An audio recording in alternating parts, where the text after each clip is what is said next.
There are many details associated with importing PPE into the United States that have been updated to address the COVID-19 outbreak. COVID-19 has caused a worldwide shortage of personal protective equipment, and many are attempting to import these goods into the United States. When looking to import PPE into the US, it is crucial to be aware of the requirements for importation, the steps for importation, and available cargo insurance options. Imports of many PPE items are regulated by the Food and Drug Administration as medical devices and are therefore subject to additional regulations enforced by U.S. Customs and Border Protection. These items can be broken into two categories: equipment intended for medical use by healthcare professionals in medical facilities and equipment designed for general purpose or industrial use. Importers importing these items need to follow specific guidelines to satisfy U.S. import requirements. First, we will discuss FDA-regulated personal protective equipment for medical use. This equipment is regulated by the Food and Drug Administration and is considered a medical device. These products are critical for keeping doctors, nurses, and other healthcare providers safe from the disease. PPE imported into the United States must meet CBP and FDA requirements. The applicable FDA requirements are dependent on the specific type of PPE. For all of these devices, entry information needs to be submitted to the FDA as it would when importing any other FDA commodity. Next, we will discuss PPE designed for general purpose or industrial use. The FDA has issued an emergency use authorization, otherwise known as the EUA, for the use of NIOSH certified medical devices. Masks used in a non-medical setting are not considered a medical device and are regulated by the National Institute for Occupational Safety and Health, NIOSH. The FDA does not regulate PPE for general purposes, and it is not intended to prevent disease or illness.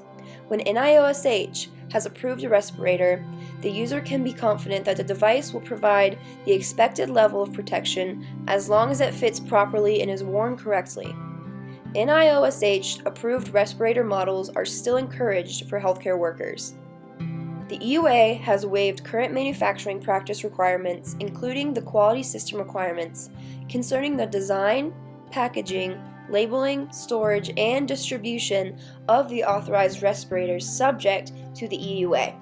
The EUA will remain in effect until the national emergency has come to a close. Once the FDA terminates the EUA, general purpose PPE will no longer be subject to FDA requirements as long as they are not distributed, marketed, or labeled with intended medical use. For these types of products, entry information should not be transmitted to the FDA. Let's talk about importing PPE. U.S. importers avoiding challenges and risks associated with the importation of PPE need to know a few essential details. Necessary details include getting FDA approval, efficient shipping methods, and knowing specific duty regulations. The FDA has loosened import restrictions to quickly move imported PPE to the healthcare professionals who need it. Current FDA regulatory regimes are evolving rapidly given the scope of the COVID-19 pandemic. To be granted access to the U.S. market by the FDA, the manufacturer must maintain a quality management system that includes compliance with good manufacturing practices. There is a list of the requirements on the FDA website. Depending on what type of PPE is being imported, importers may be subject to reporting requirements as an importer of medical devices. Next, we will discuss shipping. Logistics companies are overstretched, especially in the air freight market, which has seen a massive cut in their capacity with the cancellation of most passenger flights, which formerly carried half of all air cargo. Air carriers will currently accept bookings, but deliveries might be substantially delayed. While ocean carriers are sailing on modified schedules, they can accept bookings. The shipment could take 3 to 4 weeks, which may be far too long to meet the immediate need for PPE. Supply contracts with specific delivery deadline terms may be at risk for timely performance. Carriers may charge premium freight rates for priority delivery. Well-established logistics companies generally have a long-standing relationship with CBP or other nations' customs services. They are likely to be certified under CBP's Customs Trade Partnership Against Terrorism, CT-PAT program. When choosing a logistics company, Customs recommends choosing one that is CT-PAT certified to expedite clearance by CBP. Now, let's talk about specific duty regulations that are involved with PPE imports. Customs must know who will be the importer of record, who is filing the customs paperwork, what the proper customs classifications are, what the tariff rate is, and who is responsible for paying the tariffs. Fortunately, there is some relief that is available for importers. Organizations that are experiencing financial hardship may be eligible for 90-day duty deferral. If eligible, duties, taxes, and fees for goods entered in March or April 2020 can be deferred for 90 days from the date that the deposit would have been due. Now, let's talk a little bit about how the trade war is involved. Section 301 duties have been suspended for certain items in response to the pandemic. It is essential to know what duties might be applied before the goods arrive. Importers should use the tariff code 9903.88.42 to claim this exclusion. The Office of the U.S. Trade Representative has granted additional Section 301 tariff exclusions for additional medical and other products from China. The products included in this include medical masks, examination gloves, and antiseptic wipes. For a full list of the HTS US codes with exclusions granted, please refer to the publications available on the Federal Register. The best way to access these publications is to go to the web address www.federalregister.gov and in the search bar on the homepage, search for the exact document citation numbers listed here. There have been 3 documents published at this time listing exclusions in response to the pandemic. The U.S. Trade Representative announced special procedures to allow companies that import Chinese origin goods that are useful in fighting or treating COVID-19 to apply for a new exclusion. All comments are due by June 25, 2020. Comments will be evaluated on a rolling basis, making it important to file early to avoid a likely rush of requests. The full instructions on how to qualify and apply can be found in the following publication, 85 FR 16987. Search this document citation number on www.federalregister.gov for full details. If your product has not been excluded but may still qualify, there is currently an open comment period to submit your request for an exclusion. These exclusions are only on goods that are useful in fighting or treating COVID-19.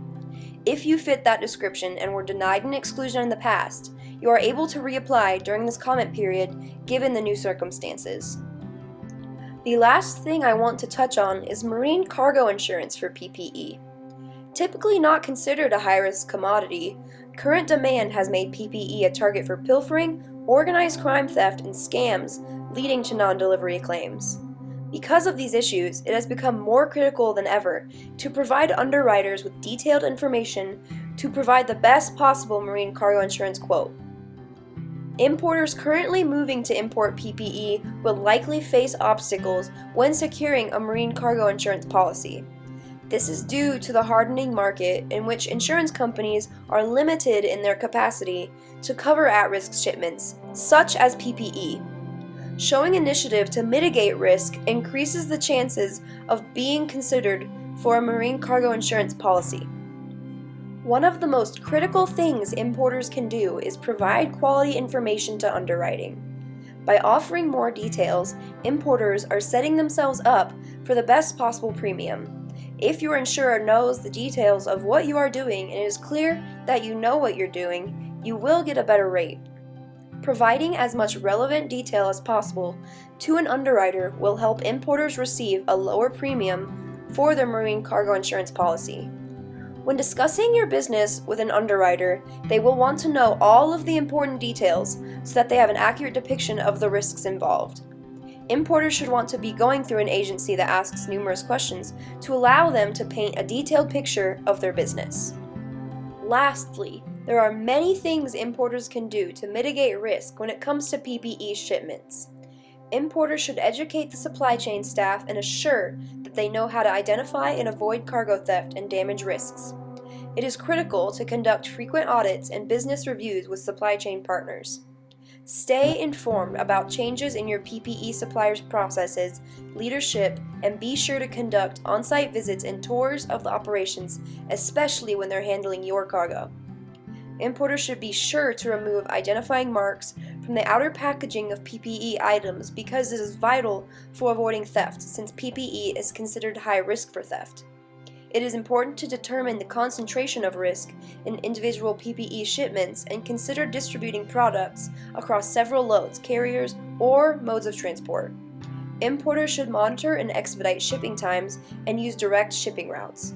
Use visibility software to determine where PPE cargo is at all times. Packing loads at secure facilities decreases the chance of theft. 75% of U.S. cargo thefts in 2017 took place within unsecured parking areas. Well, that's all I have for you today. Thanks for watching. For more information, check out TRG's PPE resources on our blog. Links to these resources will be provided in the video description.